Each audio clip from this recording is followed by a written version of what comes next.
Bonjour, merci aux organisateurs, à Christine Tellier de nous avoir proposé, nous sommes nombreux à intervenir aujourd'hui, à ces regards croisés que j'avais jamais croisés. Ouais, ça a fait juste, hein. J'ai failli pas les croiser. Ben ouais, au bout de 20 ans, je suis là. Quand tu as proposé ce thème de la séparation, je me souviens, on était quelques-uns, et puis j'ai immédiatement accepté. Quand on parle de séparation, on doit toujours un peu régresser. J'ai accepté immédiatement, avec l'envie de partager avec vous une expérience ancienne, pas ma séparation, d'ailleurs, elle n'est pas forcément finie, ancienne, humaine, esthétique, thérapeutique et institutionnelle. On va revenir 30 ans en arrière. Allez, un peu d'histoire. On se lâche un peu, 20 ans. Voilà. C'était entre 86 et 90, à l'hôpital de la Candélie, à Agen, en Lot-et-Garonne. Juste le diplôme de psychologue obtenu, j'avais accepté un poste dans un service dont le médecin-chef était un neuropsychiatre, qui ne voulait pas de psychologue, mais qui voulait des psychomotriciens, sous prétexte qu'on ne pouvait pas être deux autour du cerveau. Ben ouais. Le poste de psychologue a été maintenu, de lutte acharnée, mais dans les coulisses, on m'a dit que je devrais me contenter de faire de la clinique du cou au pied. Eh ouais, non mais il y a 30 ans, c'était... Qu'à cela ne tienne, j'accepte et fait toutes les formations possibles autour du corps, du mouvement, du théâtre, bref, passionnant. Dans cet hôpital, j'arrive à l'opposé de ce neuropsychiatre, sans que ça ne l'ait traversé une seconde, je découvre une énorme activité ergo-artistique, réunie dans ce que l'on appelait les ateliers. Un bâtiment énorme, dédié entièrement à la création pour certains, au travail pour d'autres, à l'occupationnel pour d'autres encore, au patronage même, ou, plus intéressant, au travail thérapeutique pour François Tosquelles, qui les avait créés lorsqu'il était médecin-chef dans cet hôpital. Peut-être tout le monde ne connaît pas François Tosquelles. Ah. Voilà, c'est la psychiatrie institutionnelle des années 40, 50, 60. Dans ces ateliers participaient des patients volontaires qui fabriquaient, créaient, produisaient tout au long de la journée sur de multiples supports à partir de nombreux matériaux. J'y passais de longues heures, puisqu'on m'avait dit de ne pas m'occuper du cerveau, j'y passais de longues heures happées par le faire de ces personnages. Je dis personnages entre guillemets, parce que c'était des personnages. À l'époque, 30 ans, pas même traitements, pas même médicaments, pas tout ça, la pathologie plus exprimée. J'étais happée par l'étude de leur travail, véritable clinique des habiletés, des adaptations, des modalités relationnelles, de la relation d'objets, des comportements neuromusculaires, de l'accomplissement, etc., etc.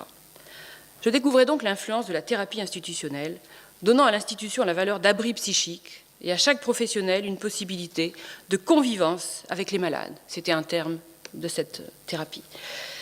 Et à chaque malade une place dans l'organisation institutionnelle, on dirait aujourd'hui coopération ou co-construction avec les usagers. Je découvrais aussi l'intérêt du travail thérapeutique qui mobilise les affects autour de la création et devient de fait non seulement une source d'information clinique, mais aussi un moyen pour le patient de reprendre contact avec le monde interhumain.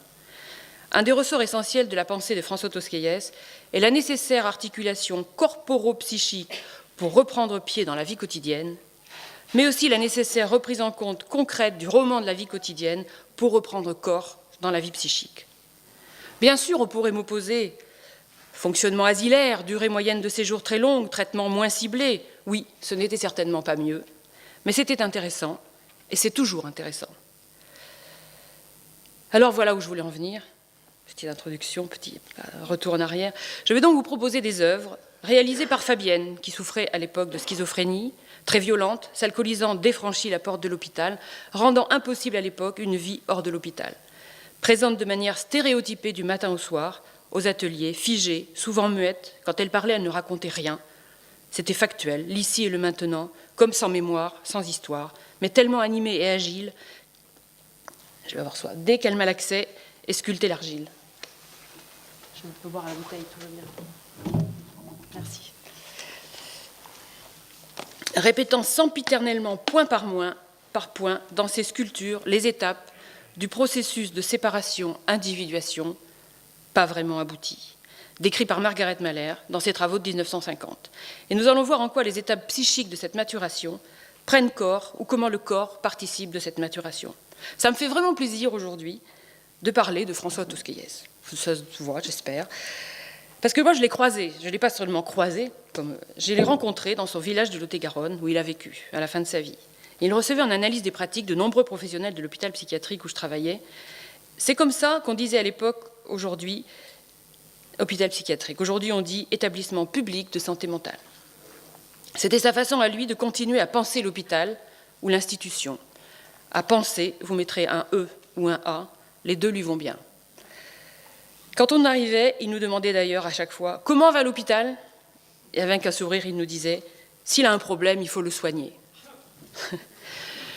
Je reviens à Sandrine. En vous montrant ses réalisations, c'est à la fois son œuvre et l'œuvre de François Tosquelles que j'honore. Je ne sais pas ce qui s'est passé pour elle depuis. Elle m'avait donné pour mon bureau ces quelques réalisations que je vais vous montrer, qu'elle avait choisies parmi une production énorme, gigantesque, avant d'en détruire beaucoup, ou parfois d'en abandonner certaines, en s'arrêtant net et en quittant l'atelier sans que rien ne puisse la faire rester, ne demandant jamais rien, énigmatique, impressionnante.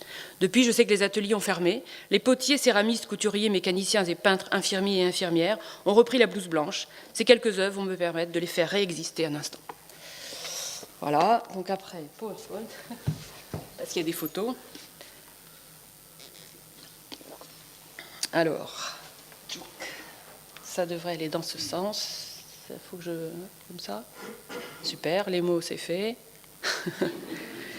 Alors, au commencement, était une masse d'où émergent deux têtes et des bras reliés. Je vous présente un peu la masse. Voilà, vous voyez les têtes, vous voyez les bras. On les voit là. Ça peut partir dans n'importe quel sens. Entre bagarre et agrippement, le sens est trouvé, relié, face à face, soudé, plus d'horizon.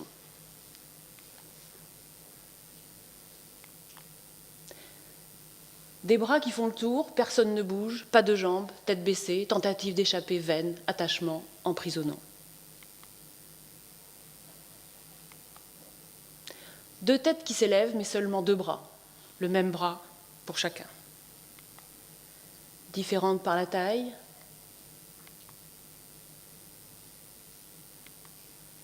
différenciation mère ou féminité et autres, mais toujours fusion.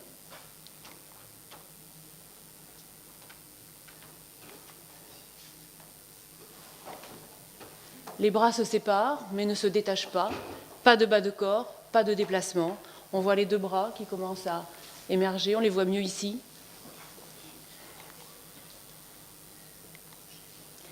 Les quatre membres apparaissent, les têtes s'éloignent, les bras s'allongent, toujours reliés, un peu Elastic Mother. Vous avez vu ce film Elastic Woman, je ne sais pas, c'est un dessin animé qui est très très bien fait et c'est très intéressant sur justement l'attachement et le détachement et ces espèces de super-héros féminins qui a les bras qui s'allongent.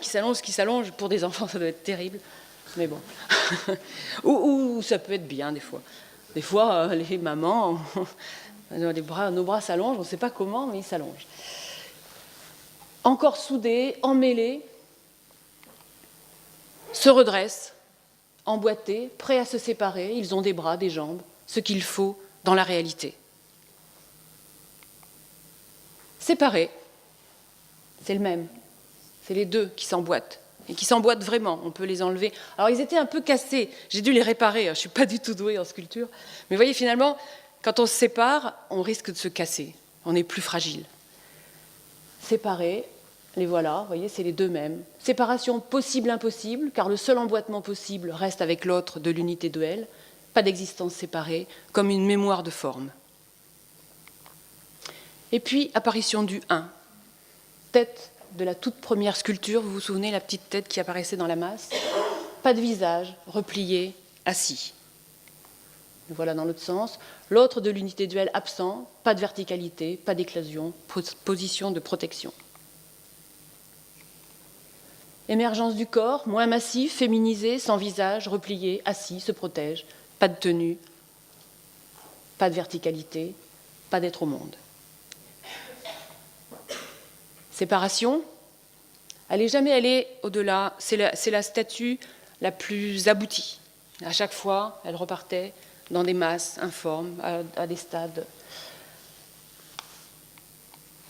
Passer du 2 en 1 à faire 1 à 2, car Abraham parlait d'unité duel, à être 2, puis à être seul en présence de quelqu'un, puis à être 1, pour à nouveau être 2, sans être pris dans l'autre, en sachant que nous sommes à la fois 1 personne 100 000, comme le titre d'une pièce du théâtre de Luigi Pirandello. Paradoxe. On a à se séparer de ce dont on est séparé, ou on est séparé, mais on n'est pas séparé. Quand on n'est pas. La séparation ne correspond pas du tout au fait d'être séparé physiquement de quelqu'un. On mettra l'accent sur la valeur proprement psychique de la séparation. Certaines séparations dans la réalité ne provoquent en effet pas chez le sujet séparé un éprouvé de séparation, mais un éprouvé de détresse, de déréliction, d'arrachement. Valeur relative des séparations réelles pour la vie psychique, on sait combien certaines séparations, certaines tentatives désespérées de s'éloigner, finalement, n'apportent pas ce que l'on en attendait. Alors voilà, on peut, tous ces mots, c'est les mots qu'on a entendus depuis tout à l'heure, séparation, individuation, autonomie, dépendance, manque, besoin, désir, sujet, objet, toujours, jamais, deux, seul, déplaisir, conscient, inconscient, compétence, vulnérabilité, maintenant, plus tard, jamais, jouir, protection, sevrage, addiction, vivre, mourir, changer, répéter, savoir, déni, défense, aimer, détester, changer, vertige. On se demande même comment on y arrive. Finalement, on y arrive, je dirais, on y arrive suffisamment. Et dans le suffisamment, la nuance est là. On s'en accommode, mais parfois, on n'y arrive pas. Alors là, c'est imbuvable. Désolée. Mais bon, sinon, je ne peux pas après, c'est compliqué pour moi. Ce qu'il faut retenir, c'est en gras. C'est-à-dire que pendant ce processus de séparation, on l'a vu, c'est pas gagné. On l'a vu, c'est un processus. Ça prend du temps. C'est compliqué. Ça marche, puis ça marche pas. Puis il faut être deux. Puis dès l'instant où on est deux, c'est compliqué. Ça le restera d'ailleurs toujours. Margaret Malher parle de cette séparation et qu'à chaque fois qu'apparaît une détresse, c'est un précurseur de l'angoisse. C'est un précurseur de l'angoisse. L'enfant fait appel au partenaire maternant pour maintenir son homéostasie sans heurte et graduellement. Sans taxer inutilement les propres ressources du nourrisson, il y a la nécessité d'un moi auxiliaire. La préoccupation maternelle primaire est imprévisible, parfois anxieuse, instable, hostile. Sa confiance en elle-même est chancelante pour des raisons diverses. Alors l'enfant en voie d'individuation doit se tirer d'affaire. De toute façon, on est séparés. Quoi qu'on fasse, on l'est. Sans référence fiable auprès du partenaire symbiotique. Tout commence par ce suffisamment et par ce qui est optimal. Là, vous avez toutes les étapes. Ça, c'est Margaret Malher. C'est les mêmes que dans les diapositives que vous avez vues. C'est exactement les mêmes que dans les sculptures de cette jeune femme. C'est exactement pareil. Elle parle de symbiose optimale, d'éclosion par la locomotion, par le corps, par le mouvement. On voit comment, en fait, le développement, c'est à la fois, c'est de l'environnement, c'est de la psychologie, c'est des affects, c'est du corps, c'est de la motricité, c'est un peu tout ça. Petit à petit, évidemment, l'autonomie, la perception, tous les sens, le regard permet d'éloigner, le toucher permet de se rapprocher, l'intelligence sensorimotrice se développe, elle est capable de représentation. C'est intéressant la représentation parce que ça permet de se représenter un objet et donc de pouvoir le voir partir, le laisser partir, d'en avoir une image qui nous rassure parce qu'elle existe quand il n'est pas là. Quand on est là, on n'a pas besoin de penser. Quand l'objet est là, je ne le pense pas, je le vois, je le touche, je le regarde. Quand il n'est pas là, si je n'ai pas de représentation possible, si je n'ai pas les processus de pensée suffisants, si je n'ai pas suffisamment de sécurité interne pour accepter qu'en réalité il s'en aille et que symboliquement, imaginairement, je le pense, eh bien, je suis en détresse.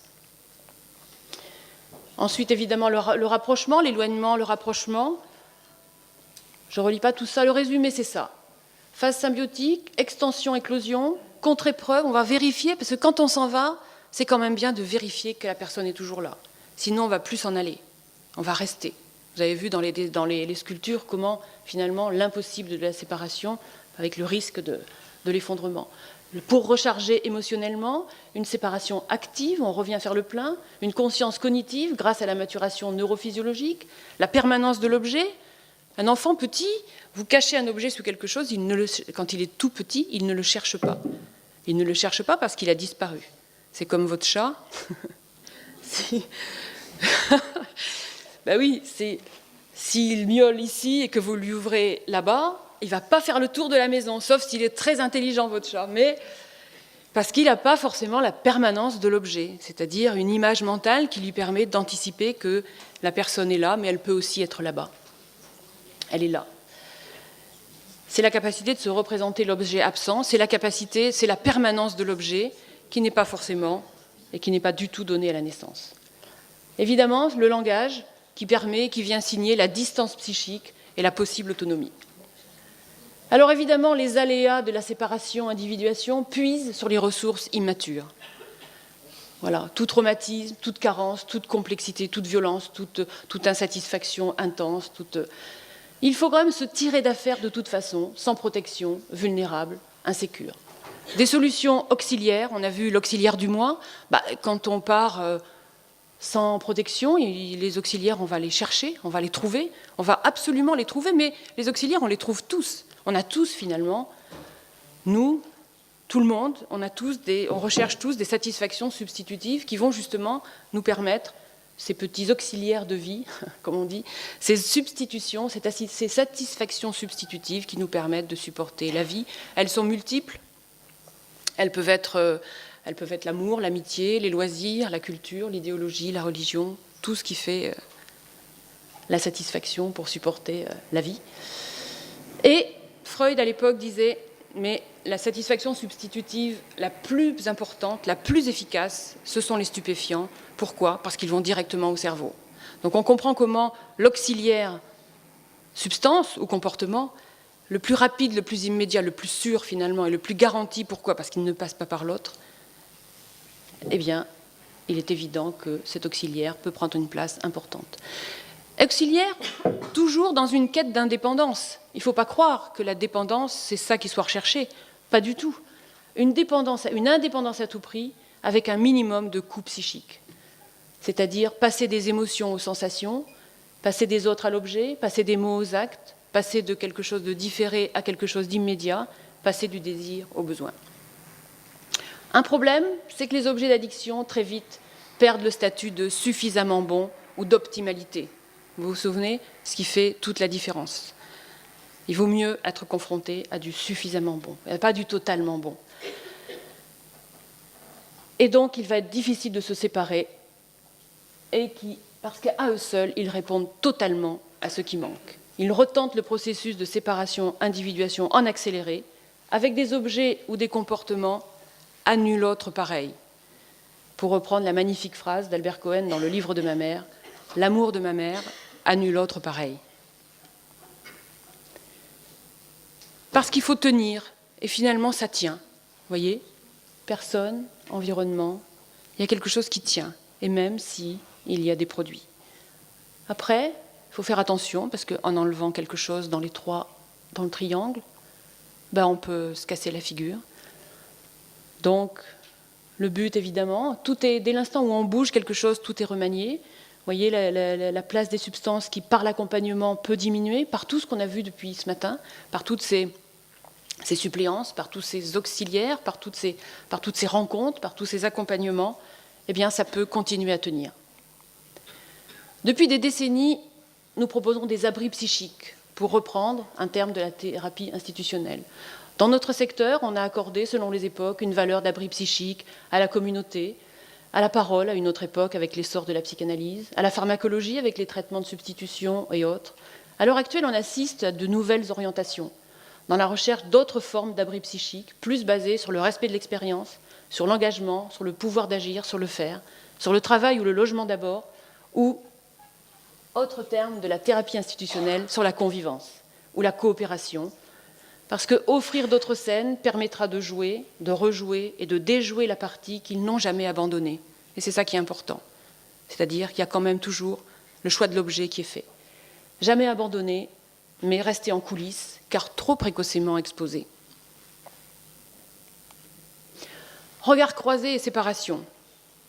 Croiser les époques, croiser les publics et les modes de vie, Depuis 20 ans, c'est un peu ce que vous faites, parce que je venais pas, mais je regardais les programmes.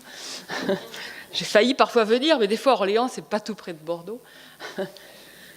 Croiser les concepts, croiser les professions, croiser les personnes, croiser les dispositifs, croiser les expériences. Les croisements que propose Christine Tellier depuis 20 ans, ce ne sont pas des autoroutes, des nationales ou des chemins de terre qui se croisent, mais des routes sans hiérarchie, qui assimilent et accommodent et qui continuent leur chemin en espérant se croiser encore.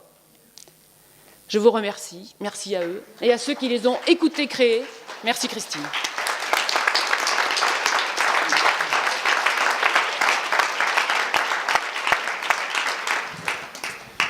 Merci Véronique aussi. Je suis allée trop vite encore, mais je croyais pas avoir de temps. C'est bien, c'est bien. Ça permettra à d'autres d'aller plus lentement. J'ai été très touché par le fait de croiser Tosquelles. Je ne m'y attendais pas. Et en plus, j'ai pensé à lui ce matin quand on a parlé d'éducation préventive. Je connais quelqu'un qui a assez bien connu Tosquelles, qui l'a fréquenté, qui le cite assez souvent. Et si je ne me trompe, parce qu'il a fréquenté beaucoup de gens, il en cite beaucoup, mais si je ne me trompe pas, Tosquelles a dit, en parlant de la relation entre maître et élève, et c'est une chose que j'ai entendue aussi de la bouche de Wayne Shorter, saxophoniste de jazz, donc tout à fait un autre domaine, un autre regard.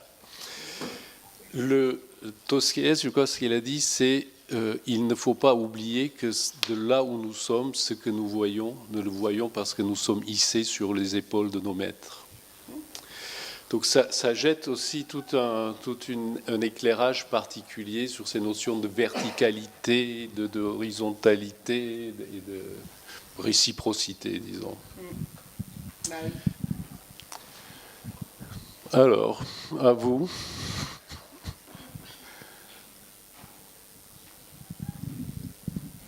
Qu'est-ce que ça vous évoque, tout ça? Le magma, d'où la forme émerge. Juste pour lancer la discussion, parce que j'en ai marre de parler tout le temps quand même, juste à rapprocher quand même l'expérience individuelle des grands mythes fondateurs de la Terre. Relire par exemple Jean-Pierre Vernant sur la mythologie grecque et la Bible. On démarre de quoi? On démarre d'un magma indifférencié d'où va émerger progressivement Gaïa. Dans la Bible, on sépare aussi le ciel et la terre, on sépare les éléments, et toute création, tout mythe de création du monde repose d'abord sur cette expérience de création. Ça m'amène à dire que c'est important aussi de donner aux gens que nous soignons une expérience des mythes, de leur raconter ou de leur faire lire ou de leur dire les histoires qui se racontent sur la création du monde. Ceux qui ne peuvent pas parler trop facilement de leur expérience, et ces toutes premières expériences, individuation, séparation, se verbalisent avec trop de difficultés souvent, mais par l'intermédiaire des mythes et des contes, on peut aider les gens à toucher quelque part ce mystère nécessaire de la séparation. Voilà, c'était comme ça pour lancer une autre discussion. Merci. Oui, Qui rattrape? Bien sûr, c'est important, mais malheureusement, là, on réserve les comptes aux enfants. Vous êtes d'accord? Bien sûr. Alors qu'on a à la fois 1 an, 2 ans, 3 ans, 4 ans, 5 ans, 6 ans, je ne vais pas aller jusqu'à mon âge.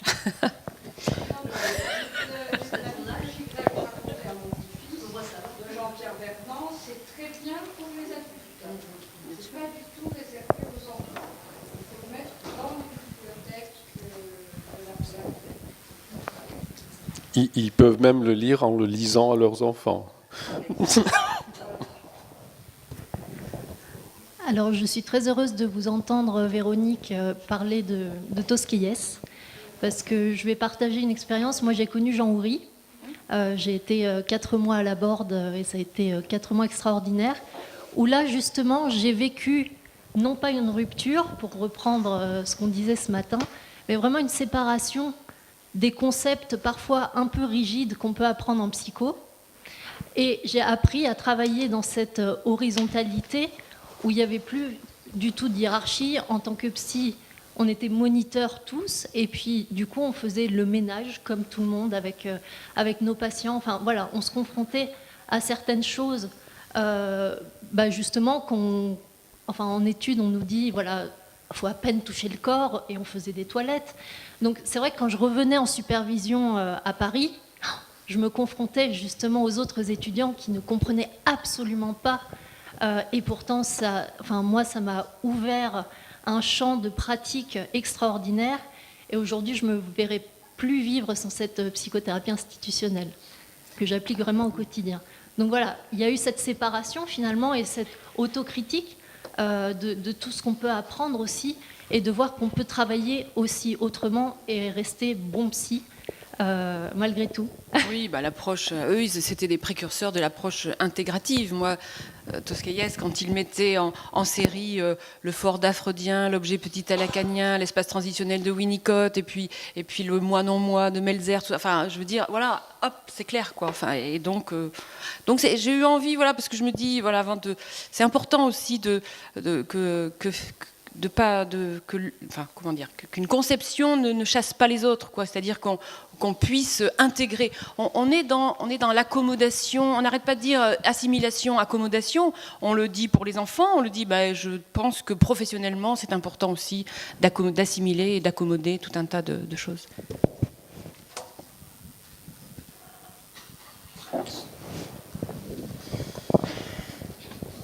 Oui. Approche intégrative et transdisciplinarité. Oui, pour sûr, moi, oui. il y a une filiation directe entre la psychothérapie institutionnelle et ce que nous aimons appeler la transdisciplinarité. Oui, bien sûr. Ça m'a paru très moderne tout d'un coup.